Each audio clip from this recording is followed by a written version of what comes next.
estudio que vamos a ver hoy día tiene relación con la obediencia en el creyente. Y esa va a ser la sección para este día. Y vamos a partir con una pregunta que nos va a introducir a esta temática, y es una pregunta que tiene que ver con la definición de nuestra persona, de quiénes somos. La pregunta es, ¿quién eres tú? ¿Quién eres?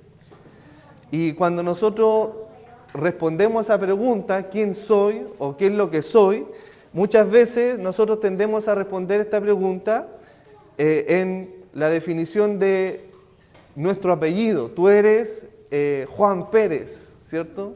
Yo soy Mauricio Loyola y lo que define de alguna manera lo que soy es mi apellido, ¿cierto? Algunos dicen yo soy Juan Mate, ¿cierto? O yo soy Andrés Luxi, un ejemplo. Entonces, de alguna manera nosotros tendemos a definir a la persona según su apellido. Entonces, si tiene un apellido de renombre, entendemos que es una persona quizás importante y esa diríamos es una persona importante. O de algún modo nosotros tendemos a definir lo que somos de acuerdo a nuestra profesión. ¿Quién eres tú? Y decimos muchas veces, bueno, yo soy doctor, o yo soy arquitecto, yo soy ingeniero. Entonces nos definimos de alguna manera en función de nuestra profesión. Por otro lado, también podemos definirnos de acuerdo a nuestra posición social o de una posición en un ambiente en que nos desarrollamos como sociedad. Yo soy, por ejemplo, el jefe y tú eres el ayudante. Entonces nos podemos definir en función también de esa posición. Yo soy un ayudante o yo soy el que manda aquí, por ejemplo. O nuestra definición también puede ser a partir de nuestros talentos. Yo soy el guitarrista o yo soy el que toca el teclado, por ejemplo. Y podemos definirlo también lo que somos a partir de nuestra actitud. Yo soy la floja de la familia. Yo soy el rebelde de la familia, la oveja negra.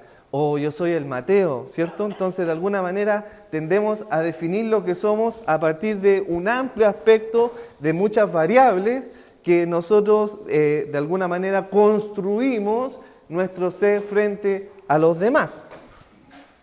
En nuestro desarrollo como crecimiento, como persona, buscamos nosotros construir este ser, y esto es en respuesta precisamente a otra pregunta. ¿Qué es lo que quiero ser?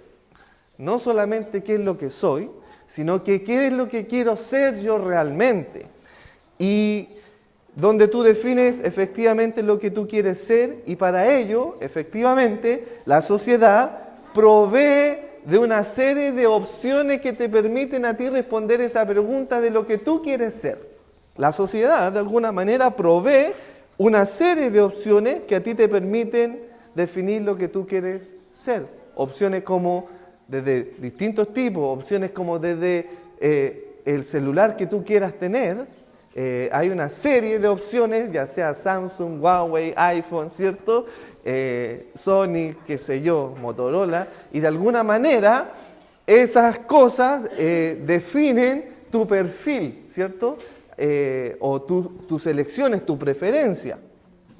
También hay una serie de opciones que provee el sistema.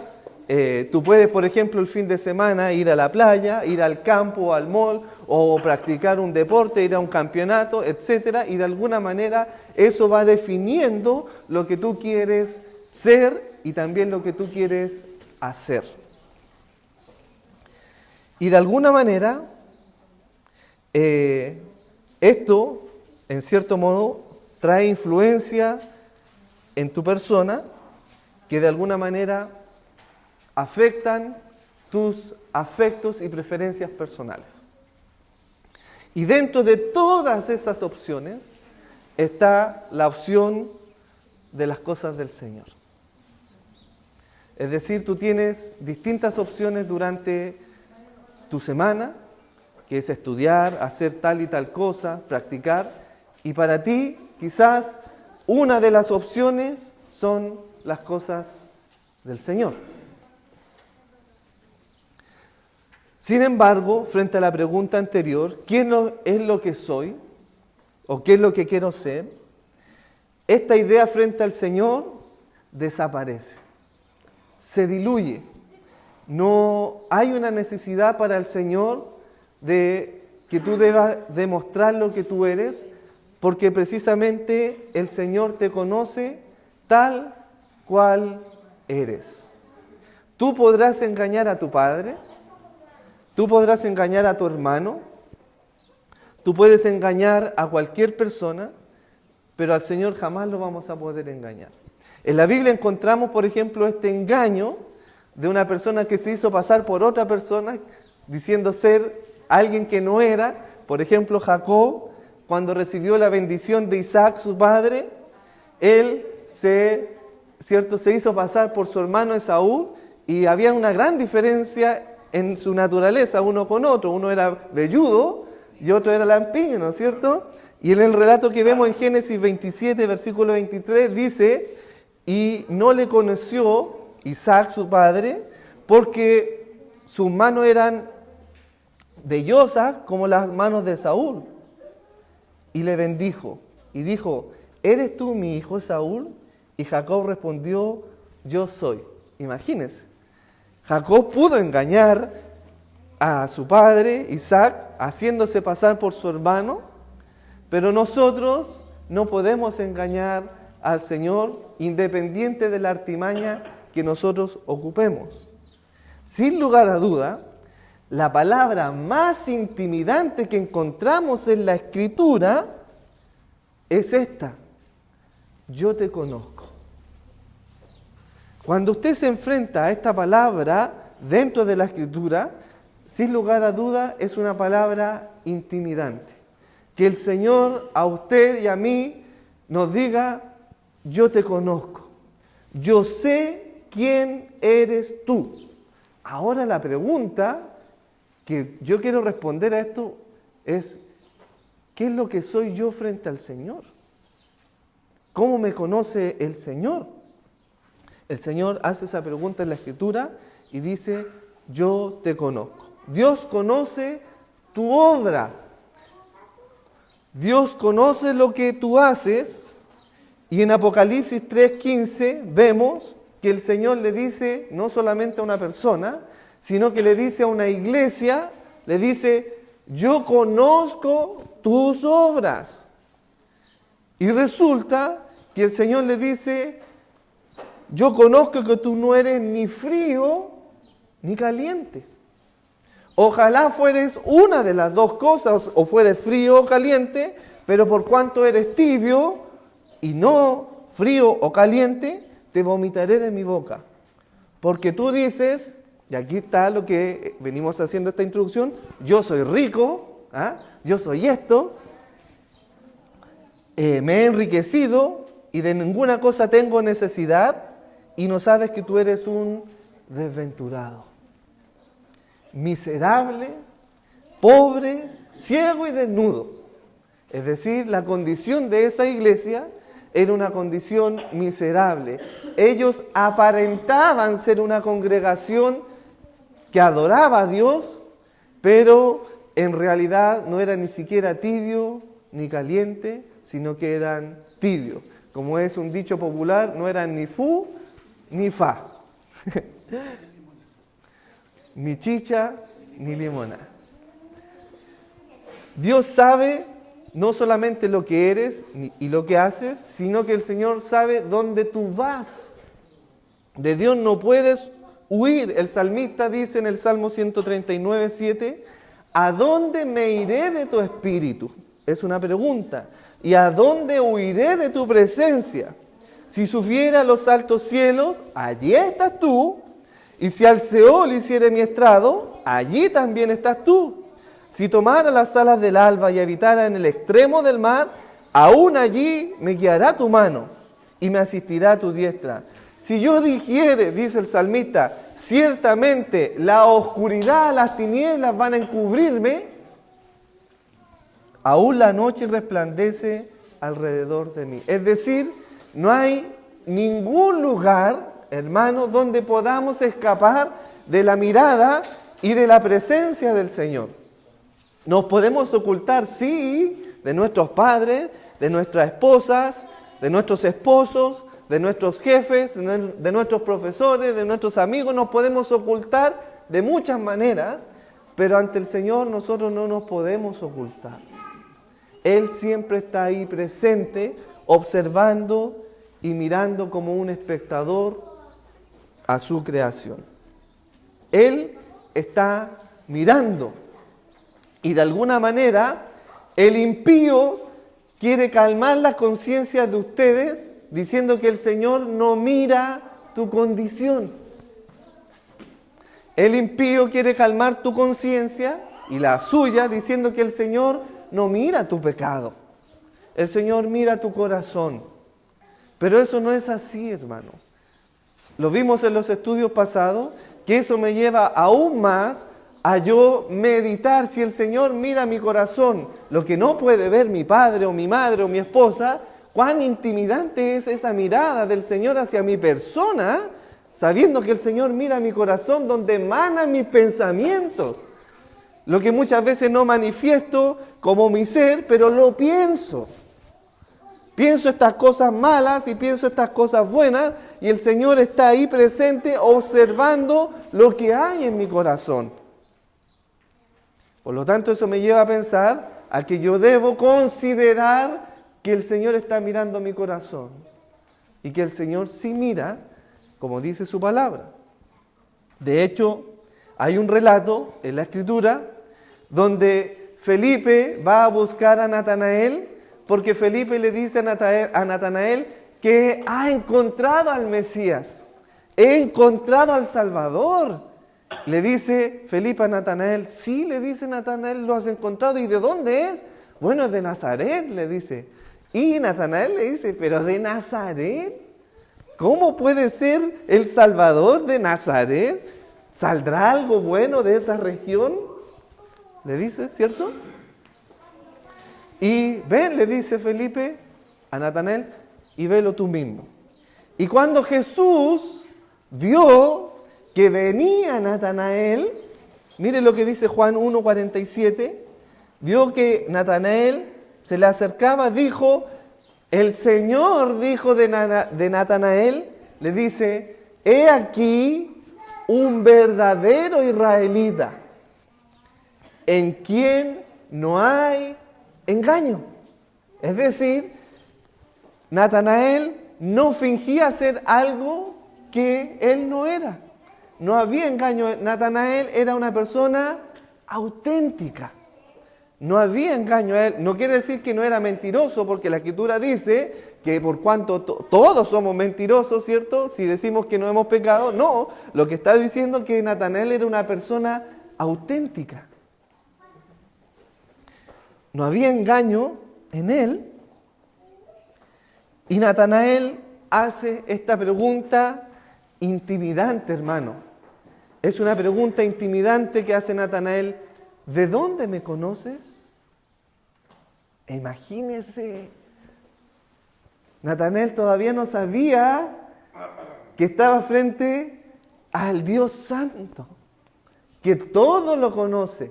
Natanael hasta entonces solamente había oído que Felipe había encontrado al Mesías, al Hijo de Dios, pero Natanael se enfrenta ahora a ese supuesto Mesías, Hijo de Dios, y le dice, y le hace esta pregunta, que yo digo que es la pregunta más intimidante.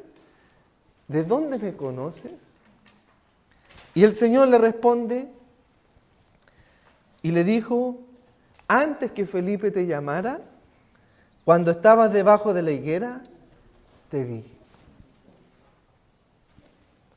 Y respondió Natanael y le dijo, Rabí, le dice, Maestro, Mesías, tú eres verdaderamente el Hijo de Dios, porque nadie sabía lo que yo hacía en ese lugar. Nadie me había visto en ese escondite, pero tú me conocís. Tú eres el Cristo. Y viene Jesús y le dice, porque te dije, te vi, ¿crees? Mayores cosas verás, le dice. Y hoy día vemos esa pregunta intimidante que el Señor nos conoce. Y en todo este relato vemos los atributos de Dios, que Dios es omnisciente, omnipresente. Todo lo sabe, todo lo escudriña y está en todo lugar. Sin embargo, hay un conocimiento de Dios mucho más profundo a nuestro entendimiento, que se diferencia del conocimiento natural de Dios de todas las cosas, de toda la creación. Por ejemplo, cuando el Señor dice: mirad las aves del cielo, que no siembran ni ciegan, ni recogen en graneros para guardar su alimento, y vuestro Padre celestial las alimenta a cada una de ellas. El Señor conoce su creación, a las aves, ¿cierto? A los animales, y el Señor alimenta a cada una de ellas. La conoce. Pero el conocimiento que vengo ahora a exponer es un conocimiento mucho más profundo a ese conocimiento de Dios, que es el conocimiento íntimo, paternal, amoroso de Dios para con sus hijos, que es totalmente distinto. Porque hay una pregunta aquí, y surge aquí un dilema, que el Señor en una oportunidad, lo vamos a ver más adelante en el texto, le dice: no te conozco. No sé quién eres. Es más, te digo, no sé quién eres. No te conozco. Pero si yo hice esto, yo profeticé, yo hice milagros, yo prediqué, yo vine a la iglesia, y el Señor le dice: no te conozco. ¿Cómo puede ser esto, hermanos, que un Dios omnisciente, omnipresente, que todo lo sabe, que todo lo conoce, diga: no te conozco?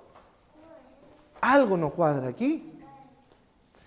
Lo que se refiere aquí es que es un término de conocimiento de Dios íntimo, paternal, amoroso. Y lo vemos esto en algunos párrafos de la Escritura, como por ejemplo cuando Adán conoció a su esposa Eva. Pero ¿cómo? Si estaban juntos, ¿cierto?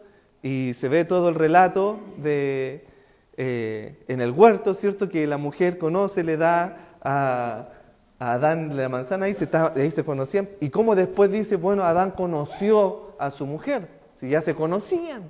No, ese conocimiento que se habla ahí en la Escritura es un conocimiento afectivo, amoroso. Obviamente sabemos que Adán descubrió la desnudez de su mujer y se conocieron y concibieron hijos, ¿cierto? A eso se refiere, a ese conocimiento. Y es el mismo conocimiento que Dios tiene para con sus hijos. Es un conocimiento profundo de una relación paternal y amorosa para con los hijos de Dios, que no lo tiene para con los hijos del diablo.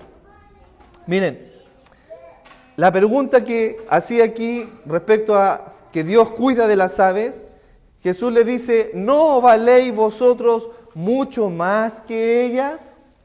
¿Cierto? Nosotros tenemos un valor para con Dios. Somos valiosos para el Señor. Y no me quiero poner carismático con esto, con esos mensajes persuasivos a los jóvenes motivacionales, diciéndole que tú eres valioso para el Señor. Tú vales para el Señor. Tú eres importante para el Señor.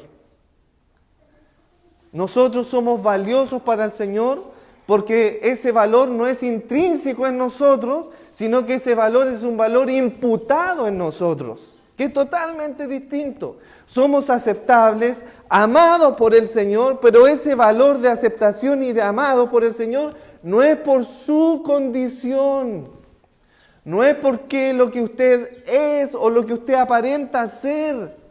Usted no es valorado por lo que usted es, por su título, por su apellido, por las cosas que hace o las cosas que no hace. El verdadero cristiano es valorado por Dios, y ese es por un amor imputado dado por Cristo. Somos aceptos al Padre por el sacrificio perfecto de Cristo, que nos hizo aceptos ante un Dios santo, porque usted es un pecador. Soy un pecador. Por lo tanto, el pecado es incompatible con un Dios santo. Todos nosotros somos pecadores, por lo tanto no hay un valor en sí mismo en nosotros, en nuestra naturaleza, sino que es el valor que nos imputa el Señor en su perfecto amor y en su perfecta justicia y misericordia, que nos hace ahora valiosos para con Él. Vuelvo a la pregunta inicial. ¿Quién eres tú? ¿Eres un hijo de Dios o una hija de Dios? Y la pregunta más intimidante, ¿eres conocido por Dios? ¿El Señor te conoce? ¿O tú conoces realmente al Señor? Bueno, yo conozco al Señor porque yo vengo a la iglesia y yo canto la alabanza y bueno, a veces leo la Biblia. Bueno, en la semana no la leo tanto, pero los domingos vengo y la leo y yo creo conocer a Dios. ¿Pero realmente conoces al Señor? ¿El Señor te conoce? ¿Cuáles son las marcas de un verdadero creyente? Miren, vamos a Primera de Pedro, capítulo 1, versículo 8. Vamos a encontrar las verdaderas marcas de un creyente genuino. ¿Cómo sé que soy hijo de Dios? ¿O cómo sé que soy una hija de Dios? Bueno, aquí está la evidencia. Primera de Pedro 1:8 dice: vosotros a quien amáis sin haberle visto a Cristo. Vosotros en quien creyendo, aun cuando ahora no le veis, os alegráis con gozo inefable y glorioso en Cristo Jesús, sin conocerle y sin haberle visto. La evidencia de un verdadero cristiano es una persona que ama al Señor aun cuando no le haya visto. Y se goza y se alegra en sus mandamientos, en sus estatutos, con un gozo inefable y glorioso esperando su venida, aun cuando con nuestros ojos no lo hemos visto. En Efesios 6:24 dice: la gracia sea con todos los que aman al Señor Jesucristo con un amor inalterable. Amén. ¿Es tu amor para con Dios inalterable? ¿Qué es lo que altera tu relación con el Señor? Es que hoy día no sé si soy hijo de Dios. Al otro día, oh Dios, gracias Señor, porque soy tu hijo, por todas las cosas que has hecho por mí. Llega el miércoles, bueno, en realidad, hoy no sé si soy hijo de Dios, porque peco. Y Satanás, que el acusador, lo vimos en el estudio pasado, viene y te acusa, y lo vimos en el estudio pasado que la estrategia de Satanás es esa, de que te persuade por medio del pecado y te dice: hazlo. Si total, ¿quién no lo ha hecho? No va a pasar nada. Es un momentito nomás, es un ratito. Pruébalo. Si después nadie te va a decir, nadie te ve. Así te dice Satanás. Y te presenta, pero si es tan rico, es placentero. ¿Quién no lo ha hecho? Si son todos pecadores. Así presenta Satanás el pecado y tú eres ingenuo y caes en el pecado. Pero ¿sabes lo que pasa ahí? Que Satanás, que te presentó el pecado y lo minimizó como que algo no iba a pasar nada, ese mismo Satanás, el diablo, ahora maximiza ese pecado y te dice ahora a ti: los hijos de Dios no pecan. Lo que tú hiciste evidencia que tú no eres hijo de Dios. Porque si fueras hijo de Dios no pecaría, no haría lo que estás haciendo. ¿Por qué lo hiciste? Y viene Satanás y te acusa y te dice: tú no eres hijo de Dios. Porque si lo fueras, no lo harías. Y tu conciencia, de alguna manera, empieza a dudar tu vida de que si realmente eres o no eres hijo de Dios. Lo que nunca debes olvidar es que Cristo te imputó su justicia perfecta. Y Dios te dio su justicia perfecta por medio de Cristo a ti, lo que te hace acepto una vez y para siempre con el Padre. El dilema es que la coraza de justicia muchas veces nosotros no la sacamos y la dejamos a un lado y andamos a la deriva en nuestra propia voluntad sin estar vestidos con la coraza de justicia que nos protege de las acechanzas y las tentaciones del diablo. Por lo tanto, nunca como hijos de Dios debemos descuidar la coraza de justicia, que cuando vengan esos dardos del enemigo, la tentación, usted diga, sí, soy un pecador, pero no practico ese pecado. Antes lo hacía, pero hoy día tengo la justicia de Cristo en mi vida y no lo voy a hacer.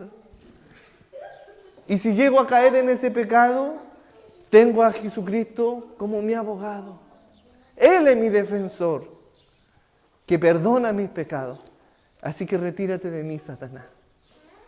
En Cristo tengo mi justicia. Pero, obviamente, Pablo no deja ningún clavo suelto. ¿Perseveraremos en el pecado para que la gracia de Dios sobreabunde? En ninguna manera. Bien, la obediencia es la marca de un verdadero creyente. ¿Qué demuestra la obediencia a la palabra de Dios? ¿O qué indica la continua desobediencia hacia la palabra de Dios?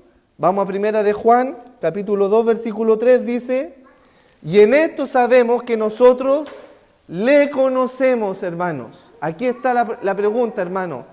Yo le hago esa pregunta, ¿usted conoce al Señor? Sí, yo le conozco, yo canto los himnos, vengo a la iglesia y bueno, leo la palabra, sí, le conozco y a veces me he visto como cristiano. Y le conozco. Pero ¿cómo sabe usted realmente si conoce o no a Dios? Bueno, la respuesta está aquí. Y en esto sabemos nosotros que le conocemos si guardamos sus mandamientos. El conocer a Dios no tiene que ver con lo que yo pienso respecto a Dios. No tiene que ver respecto a lo que yo he leído de Dios. No, yo conozco a Dios y esto se manifiesta por cuanto yo obedezco sus mandamientos. En esto yo demuestro que conozco a Dios, que obedezco su palabra porque le conozco, sé quién Él es.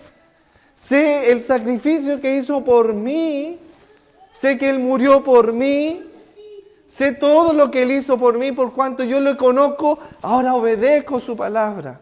Y además sé que estoy delante de un Dios santo.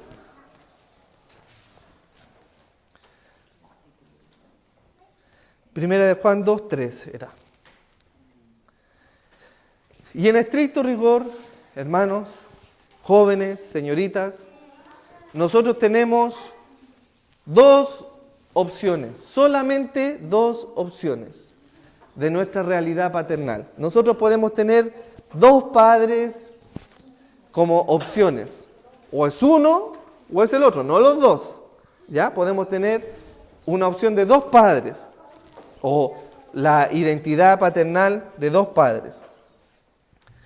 La vamos a ver aquí a la luz de la palabra, San Juan 8:44. San Juan 8:44 dice, Jesús, mire lo que dice Jesús, San Juan 8:44. Vosotros sois de vuestro padre el diablo.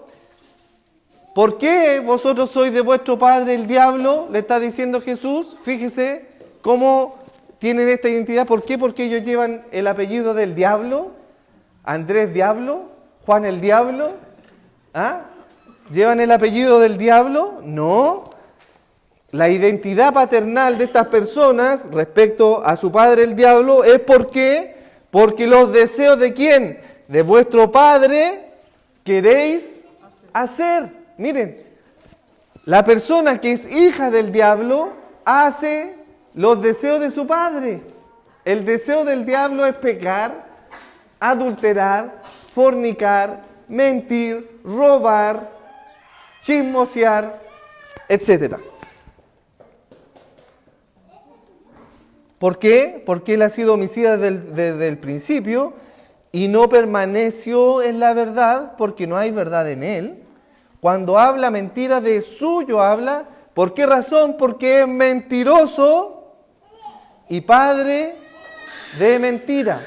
Es decir, todos los mentirosos son hijos del diablo. Vamos a ver después más adelante el término mentiroso. Porque aquí cuando hablamos de mentiroso no se refiere a una persona que dice, papá, ¿cómo? El papá le dice, hija, ¿cómo te fue la prueba? Me fue bien. Y usted sabe que le fue mal. ¿Cómo te portaste, hija, en el colegio? Bien. ¿Y usted cómo se portó? Mal, está mintiendo. No se refiere precisamente a esa mentira. Vamos a ver un poco más hondo respecto a qué mentira se refiere. Bien, vamos a otra referencia. Primera de Juan 3:10. Dice, en esto se manifiestan ahora los hijos de Dios. Vimos quién eran los hijos del diablo, ¿cierto? Los hijos del diablo son los que obedecen el deseo de su padre, el diablo, que es pecar, ¿cierto? Pero el Señor ve ahora que hay otros hijos, que son los hijos de Dios, y dice, en esto se manifiestan los hijos de Dios y los hijos del diablo. Todo el que no hace justicia y que no ama a su hermano, no es de Dios. El que no practica la justicia y que no ama tampoco a su hermano, él no es de Dios. Primera de Juan 3:8, 2 versículos anteriores, dice, el que practica el pecado es del diablo. ¿Por qué? Porque el diablo peca desde el principio. Para esto apareció el Hijo de Dios, para deshacer la obra del diablo. Bien, pero esto de alguna manera me abruma. Quizá usted dirá, esto de alguna manera me intimida. Porque lo que está diciendo aquí es tan severo que dice que los que practican el pecado son del diablo, pero yo peco. Es decir, soy del diablo. Hay una palabra clave aquí, mis hermanos. ¿Alguien la puede ver? Practicar. Nosotros no podemos no pecar o dejar de pecar, pero sí lo que nosotros podemos es dejar de practicar el pecado. Es cuando ese pecado se vuelve un hábito, quiere decir que usted es un practicante de ese pecado. Pero viene el Señor Jesucristo a deshacer esa obra de Satanás, el diablo, para que usted no sea ahora un practicante del pecado. El Señor lo liberta de esa práctica y usted ahora pasa a ser su hijo amado, que si peca, el Señor le perdona, porque en usted hay un arrepentimiento. La práctica quiere decir es que no hay arrepentimiento. Falta el arrepentimiento. Es que yo soy así, pues a mí me gusta practicar este pecado. Si usted practica ese pecado, es porque por definición es hijo del diablo. Porque usted no se quiere arrepentir de ese pecado, es decir, usted acepta ese pecado en su vida y dice, yo voy a vivir así, yo quiero hacer esto y me importa un maní lo que digan los demás. Pero si usted se rebela contra Dios, debe saber esto, es que su paternidad no es la de ser hijo de Dios, sino la de ser hijo del diablo. ¿Qué caracteriza a un verdadero cristiano? Mateo 7:21. No todo aquel que dice Señor, Señor, entrará en el reino de los cielos, sino el que hace la voluntad de mi Padre que está en el cielo. Fíjese, el que hace, no el que dice, sino que el que hace, el que se esfuerza en agradar. No es una obediencia perfecta, hermanos, por favor, para que usted no cometa el error. No es una obediencia perfecta, pero es una obediencia sincera. Soy sincero para con el Señor, quiero obedecerte, Señor, me cuesta. Tengo mucha dificultad, ayúdame, Señor, en mi debilidad. Quiero obedecerte, quiero agradarte a ti, Señor, quiero honrar tu nombre, pero me cuesta. Bueno, para eso está el Espíritu Santo, que nos ayuda, nos convence de nuestro pecado y nos fortalece para que nos guíe en obediencia hacia su palabra. ¿Por qué razón? Porque en ese día, en aquel día, muchos le dirán, Señor, Señor, hice esto o aquello, pero el Señor le dirá, Nunca os conocí, apartados de mí, hacedores de maldad. No es lo que dices, sino que es lo que haces. Finalmente, para terminar, somos nosotros los hijos de Dios llamados a hacer 3 cosas, por favor. 3 cosas. Los hijos de Dios somos llamados a hacer 3 cosas. Número 1, obedecer los mandamientos. Vimos que no es una obediencia perfecta, pero es una obediencia sincera. Debemos obedecer los mandamientos. Y no quiero decir con esto, vamos a ver después más adelante en los estudios posteriores, el término del legalista, el legalismo. Hermanos, nosotros no alcanzamos salvación por medio de la obediencia a la Escritura. Hermanos, nosotros no alcanzamos salvación por obedecer esta ley. No, por favor. Nosotros alcanzamos salvación por medio de la gracia. Es un regalo la salvación inmerecido que no depende de su obediencia a la Escritura. Pero cuando yo tengo esa gracia, tengo la salvación me está empujando ahora en obediencia a la Escritura, que es totalmente distinto. ¿Lo lograron ver? Por lo tanto, número 1, nosotros somos llamados a obedecer los mandamientos porque la salvación nos conduce en obediencia a los mandamientos. Número 2, somos llamados a seguir a Cristo. Y número 3, somos llamados a ser sumisos a Cristo. Oiga, hermano, pero si los jóvenes son tan rebeldes, ¿o no, padres? Si también el esposo dirá, pero mi esposa es tan rebelde. Pero es viceversa, porque por naturaleza nos rebelamos contra Dios.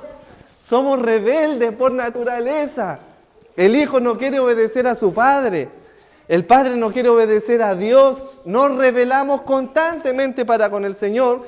Pero el mandato aquí para un verdadero cristiano es ser una persona sumisa, mansa y humilde. Ser sumiso. Vamos a desglosar rápidamente estos 3 conceptos. Obedecer los mandamientos.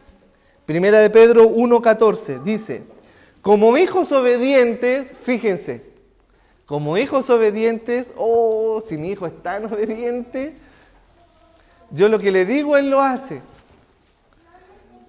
El Señor espera eso de nosotros, que seamos hijos obedientes. Recordemos que la paternidad se define en 2 términos de obediencia. Vosotros obedecéis a vuestro padre el diablo, porque sois hijos del diablo. Vosotros sois hijos de Dios porque obedecéis mis mandamientos. ¿Se fija?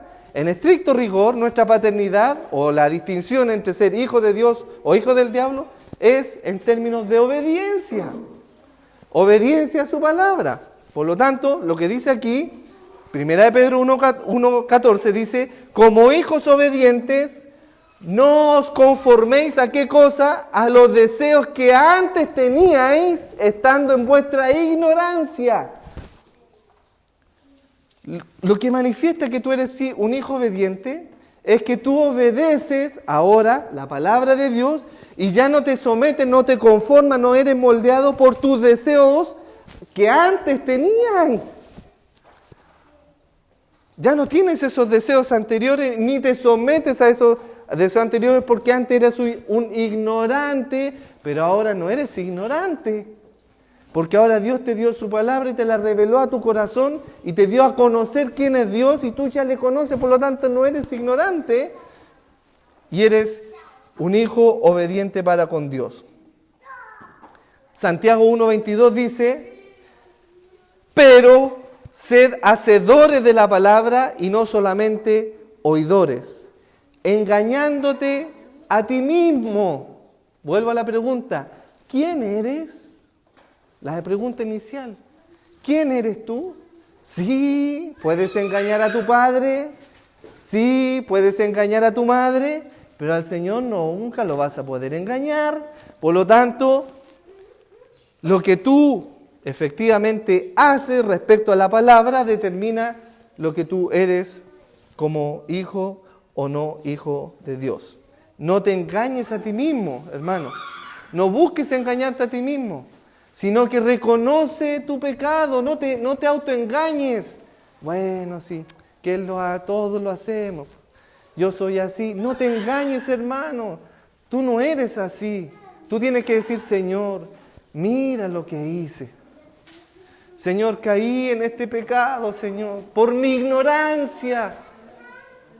Señor, caí en este pecado, pero me arrepiento y quiero ir en obediencia sumisa ante ti pidiendo perdón por este pecado.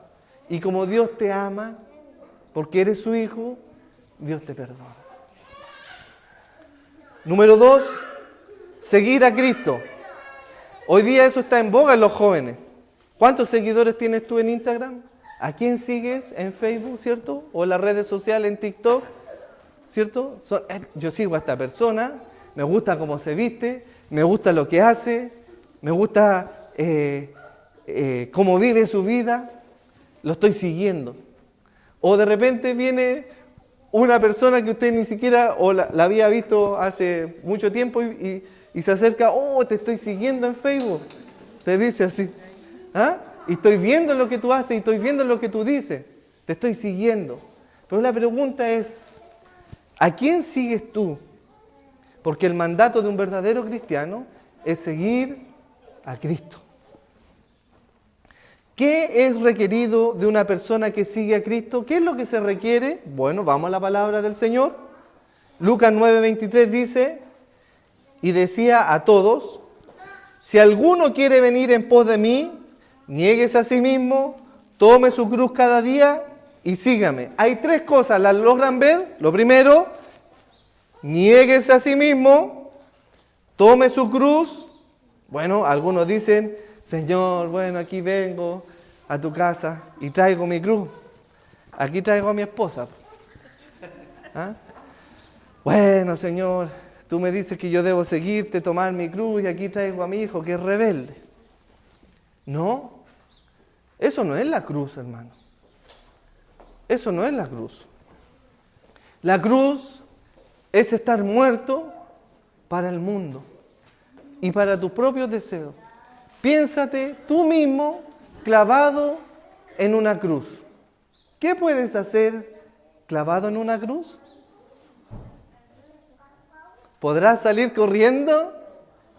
¿Podrás ir a comprarte el último auto? ¿La última polera al mall clavado en esa cruz? Solamente dependes de alguien que venga a alimentarte para que puedas sobrevivir clavado en esa cruz. Dependemos de Cristo, dependemos plenamente de Él. Y la tercera condición era seguirle. Pues para esto fuiste llamado, dice 1 Pedro 2:21, porque también Cristo padeció por nosotros dejándonos el ejemplo. Seguir a Cristo es seguir su ejemplo para que sigáis sus pisadas. ¿Cuáles son esas pisadas? Bueno, las vamos a ver aquí, dice, seguir el ejemplo de Cristo, seguir sus pisadas, es esto, quien cuando le maldecían, no respondía con maldición. Cuando padecía, él no amenazaba. ¿Tú no sabes quién soy yo? ¿Ah? Eso se ve mucho en el ambiente laboral. ¿Tú no sabes quién soy yo? ¿Acaso no sabés que yo soy el jefe? ¿Tú no sabés quién soy yo? No, él no respondía de esa manera. Cuando él era muchas veces pasado a llevar, cuando él era abofeteado, él nos decía, ¿tú no sabés quién soy yo? Y hay un relato, mire hermano, que es profundo y analizaba esto. Cuando estaba el Señor pronto a ser crucificado, había uno que le abofeteaba, ¿o no? ¿Cierto? Y que le pegó una bofetada al Señor. Y mire la respuesta del Señor. El Señor le dice, ¿por qué me pegas? Si el Señor, las palabras poderosas del Señor le hubiesen dicho, no me pegues, ¿qué cree que hubiese pasado con esa persona? Si el Señor le dijo a esa higuera, sécate, y la higuera se secó en ese instante. Si le hubiese dicho a ese hombre, no me pegues, ¿qué hubiese pasado con esa persona? Pero él fue misericordioso y le dice, ¿por qué me pegas? Mire la profundidad teológica que hay ahí. El Señor quiere que usted siga el ejemplo de Cristo. Que cuando lo abofeteaban, Él no respondía mal por mal. Que cuando lo calumniaban, Él no tenía necesidad de defenderse porque Él sabía quién era. Que cuando era pasado a llevar, Él no amenazaba. Usted no sea una persona que amenace. Bueno, muchas veces el joven amenaza al papá, ¿no es cierto?, con una serie de amenazas, o la madre o el padre amenaza a su hijo.